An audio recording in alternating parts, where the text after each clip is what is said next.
Richard and his friends form the Chillin' and Grillin' competitive cooking team. In 2 days' time, they are going to take part in a big annual barbecue cook-off competition. They usually win it and have serious hopes for this year. Do y'all all think we can do it again? Do what? In 94 till now, I don't think we haven't done it. Y'all think we can do it again? Our point is, we want to win. Oh, that's all. We want to win. We have honor at stake. Major. Tiffany and Jordan are making quick work of their super-sized TV dinner. Studies show that the greater the time spent watching TV, the fatter the kid. 4 hours a day is not uncommon. And if there's one thing Houstonians do exceedingly well, it's sitting. And therein lies a problem.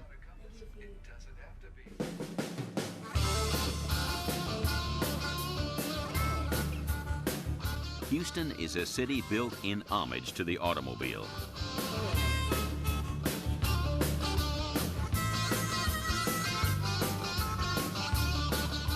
The Texan oil boom encouraged an enormous web of freeways across the city. New evidence shows that the greater the urban sprawl, the more people have to drive. The less they walk, and the heavier they become. It's as if the city itself should come with a health warning. It's so sprawled out over so big of an area. I just don't think, I don't see how everybody could walk, or even the majority could walk in a way that would function in Houston, Texas. In Europe, people make a third of their trips on foot or by bicycle. In the U.S., it's less than a tenth. And in Houston, no one walks anywhere if they can help it. There's a ladies' dress store, and they always are in a strip center, a strip of storefronts like you know what we're passing here. That way, large-sized ladies can drive up to their door, get out, and walk 10 feet. And if everything was like that, oh, what a wonderful world it would be for all of us who don't want to get out there and just walk and walk and walk.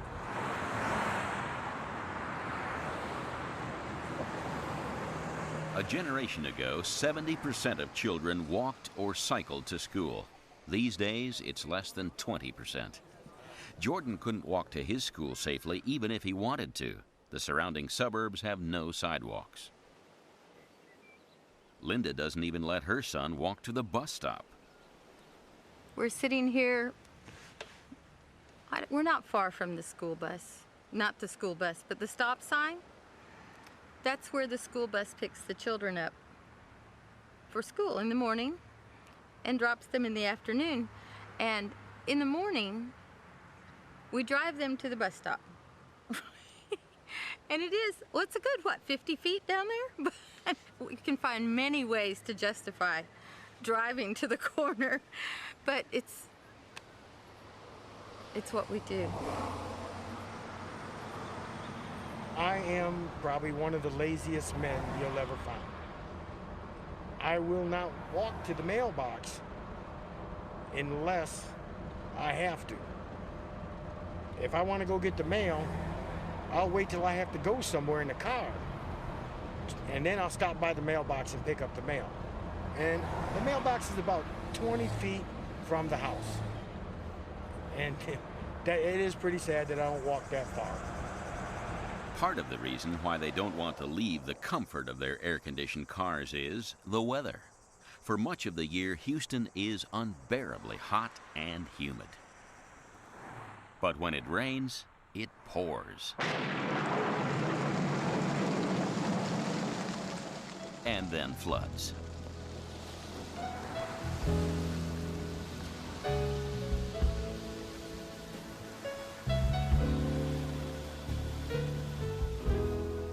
Live from KPRC Channel 2, where local news comes first. The rain doesn't dampen spirits as Richard and his teammates appear on local TV as star cooks. If it rains at the cook-off tomorrow, Richard won't be deterred either. I like the harsh weather. We cook in snow, ice, it doesn't matter. We just keep on doing our job and fill ourselves up with whiskey for antifreeze, and we're in the house. We'll do great. Coming up, the day of Tiffany's operation arrives. I just thought, wow, this is where they're gonna do it. And it's the moment of truth for Richard. These are right on. That's about as good as you're gonna ever see. You're gonna get sick if you drink too much. With Tiffany's operation tomorrow, she's having a final checkup with her surgeon, Eric Wilson. Basically what we're gonna do is we're going to take your stomach, we're gonna divide it into two pieces. The upper piece is gonna be a very small piece, about 20 cc's or 20 cubic centimeters, a little bit less than an ounce, yeah, about the size of a racquetball or less. We're gonna completely divide the stomach in two, and then we're going to cut the intestine down below and bring up a limb of intestine to that pouch, so when you eat, the food goes through the small pouch and into the intestine and down into the rest of your intestine to help digest the food. It's 0.5 to 1% chance of dying from the operation, and we don't consider that a small number. That's actually a pretty high number to us. But there's no getting away from the fact that due to these problems, you could die from the operation. I guess I'm a little nervous, but I'm more anxious and excited. I just am.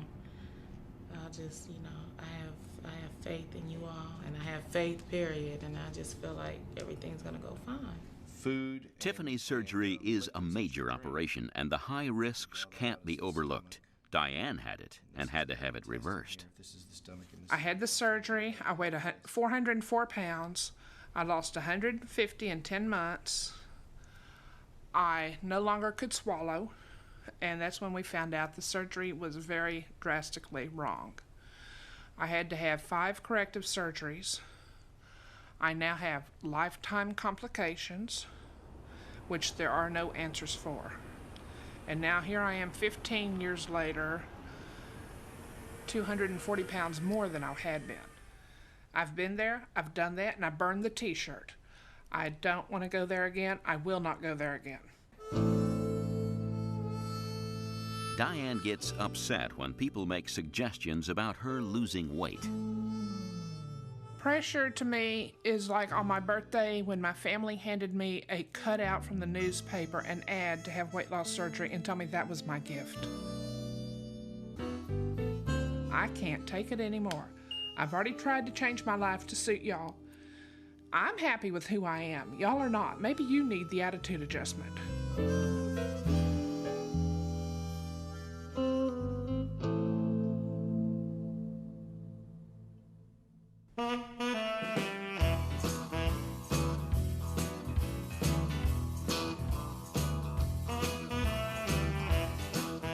Surgery is the last-ditch option open to just the morbidly obese. For everyone else, the answer lies in exercise and diet control. Jordan's at a football game with his grandma. He sprained his wrist, but that's not the only reason he's not able to burn off some calories in the team today. There's a certain weight limit for some reason, and it's 155. But see, I'm over that because I weigh 167, so I'm not able to play. You better go in there and handle some business. You understand? It's right here. If you have boys that are out there, you know, you have 10, 11-year-old boys and sometimes 12-year-old boys that weigh 170, 180, they're gonna hurt somebody. All right, handle it. I mean, he's already the weight of a grown man. He's been at practice and he's been working at practice. He's had no choice but to work at practice. And he's done a good job at practice. During the training, I lost 10 pounds. Jordan's grandma is keen he doesn't end up fat like his mother. But I kind of pushed the football issue with my daughter because Jordan had to get active. You know, I don't want him to grow up to be a fat kid. I'm gonna cut back. We're starting Weight Watchers Monday, him and I together. She's starting Weight Watchers. And he's coming with me. The The diet industry in the U.S. has grown fat as Americans spend to shed their weight. Every year, some $33 billion goes on weight loss products and services. But many Texans are fatalistic about diets. My first diet, I was 8 years old, and at 8 years old, I weighed 133 pounds, and I can remember that very clearly. It took me a year to lose 30 pounds and 2 weeks to put it back on. That's all it took. Since then, I've been on that same program 5 other times, never successfully, obviously. Matter of fact, I've even gained weight on it a few times. You know, it's kind of like a roller coaster diet. You can go on a diet, you can lose weight, and then you're going to turn around and you're going to be back up to where you were. Myself, I go down to 220, then next thing you know, I start eating again, and I'm back up to 265, and I have lost weight 8-10 times. You know, I guess it was just meant for me to be this size, and that's why I am the way I am. Tiffany knows that she needs Jordan's help if he's to avoid being a fat adult. But you agree there are some things you could do yourself that would help you lose weight. Yeah. When I'm not around. The choices that you make on food and stuff when I'm not around, right? Yes, but it's real hard. But you're gonna be all right. Because once mommy start feeling better, me and you gonna do more things and you can get active, more active than you are now, and you'll start losing weight too. See, you're still young, so you got time, and it's better to do it now.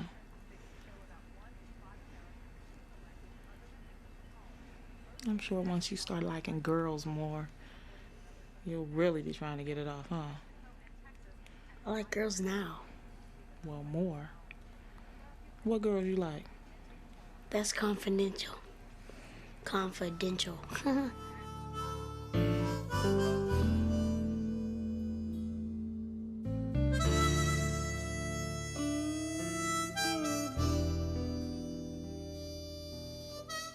Tiffany is confident that the risk of her operation is worth taking.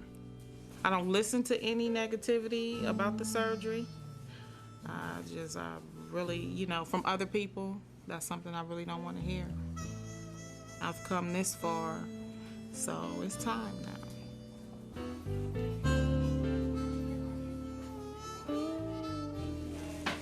Okay, God is with you. We thank God. We got to pray to God real quick. Let's pray to God real quick. Did we pray right now? I ask you to take and watch over my daughter, keep her safe, and through these doctors' hands, let thy will be done. Amen. Amen. Let's go give her another kiss. I remember my son crying. I was feeling good. I was feeling like almost happy, you know, not because he was crying, but just because my medicine had started working, and I was looking like, why are you crying, you know, and I didn't feel sad or anything.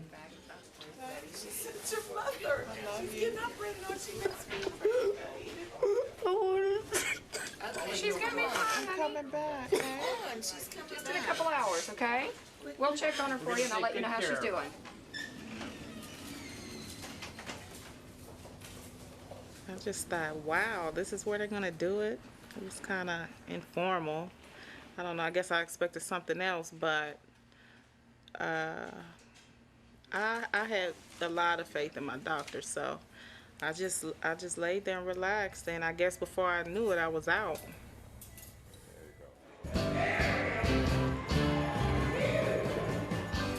Meanwhile, it's the Harris County Fair and Rodeo, and Richard's barbecue team get ready for their long-awaited cook-off competition.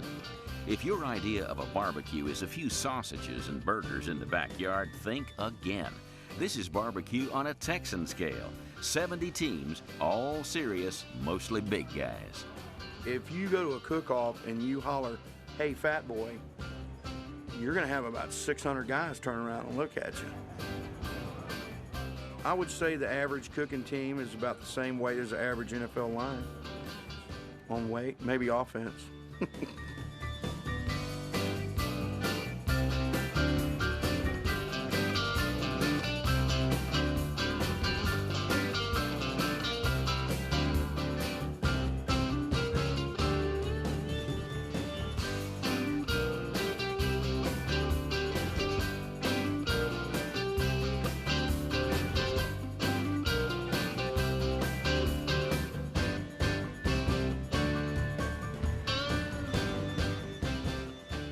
Tiffany's operation is part of a trend. This year, weight loss surgery rates are up 50% on last year's figures.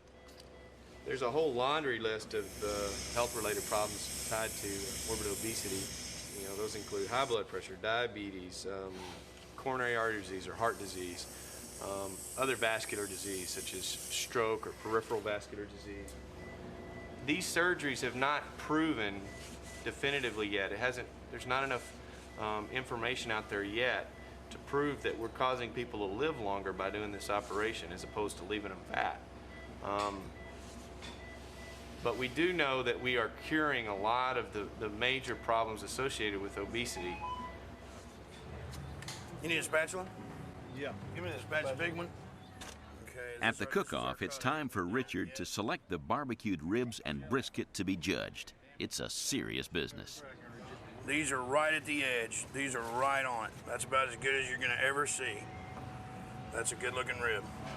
They're gonna be looking for tenderness, of the aroma and the taste, and how we actually put it into the tray. They want it to look good. This one's really maybe close to OD. Oh God damn, it looks good though. Oh man, look at that smoke ring. We try to get that ring in there. That's all done through smoke alone. What we strive for at every cook-off we do, we want first place. We'll be in the top 3. Hopefully. I think we'll make the top 3. These are at least top 3s. I'm hoping. They look like it to me. Bam! Knocked the bones. We didn't do it too hard, did we? Coming up, Richard's tense at the cook-off results. Tiffany's family are tense also as they wait for news from the operation. And Bud tackles his biggest ever burger.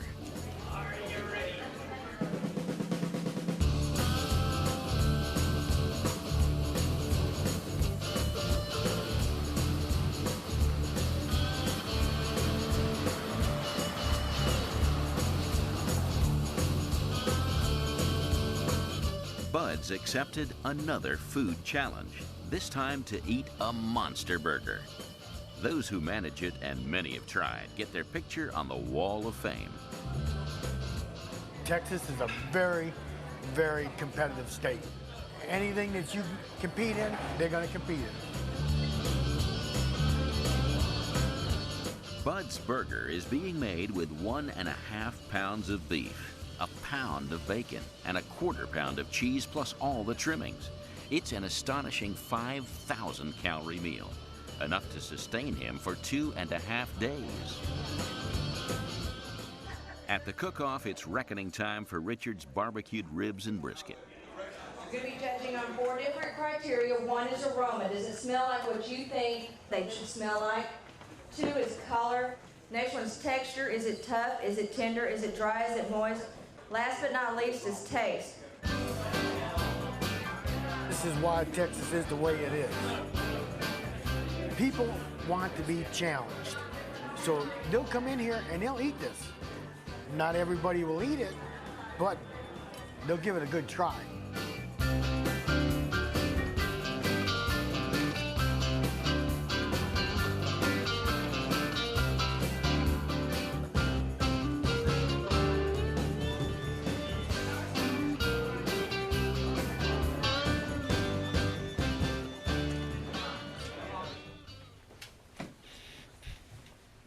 As Tiffany's operation continues, her family are waiting anxiously. She is my greatest love, you know. She's truly the love of my life. For me, there's nobody else but her.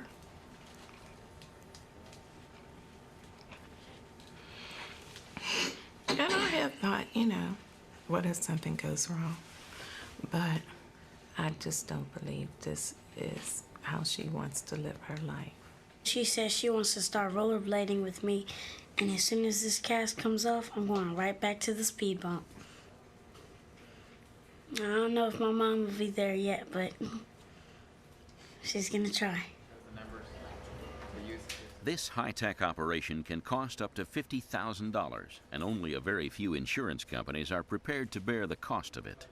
The insurance companies see the problem. You know, they see that 1 in 40 Americans qualify for this operation. Based upon that, they see themselves not being able to afford to pay for all these operations. And the question that is raised by the insurance company is, well, is it more cost effective to leave people fat or to make them thin with this operation? It has risks. You know, there can be problems with the operation, but then you've got to balance it with how much does it cost to take care of diabetes? How much does it cost to give them medications for high blood pressure? And what are the costs of having the diseases? I mean, how much does it cost for a heart attack?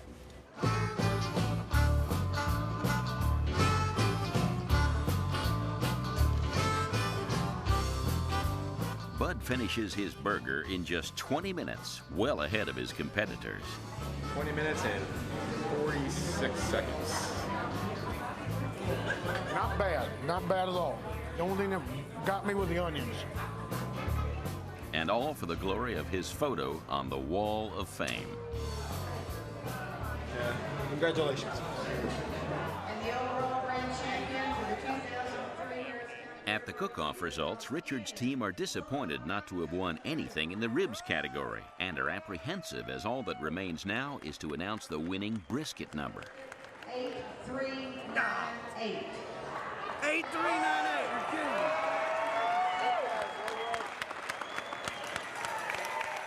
Richard takes his defeat on the chin.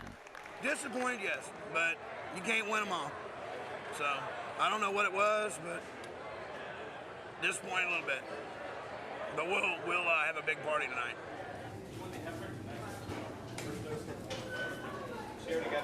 Tiffany's operation is over and appears to have been a success. Hey, Tiffany. It's Dr. Wilson. You okay? We're done. You did good. I felt somebody on the side of me like, hey, wake up, wake up. And I was like, and then when I heard him and I was coming to, I was like, the first thing that came to my mind was, thank God I woke up. After 3 years of being called the fattest city in America, Houston is now slowly realizing that its life of comfort and convenience comes with a high price to pay. Conservative estimates put a figure of $4 billion a year on the medical costs of obesity in Texas alone. Back home, Tiffany's pleased. I feel good now. I'm glad it's over with. But I'm glad that I did it. I'm glad that I did it. I'm glad it's over with. And now I can start, maybe putting a new life together for myself. As far as my son goes, Jordan goes, I mean, basically, what I did was for both of us because I want to focus on getting him on the right track, and I want him to have confidence. I want him to know that having confidence makes all the difference in the world.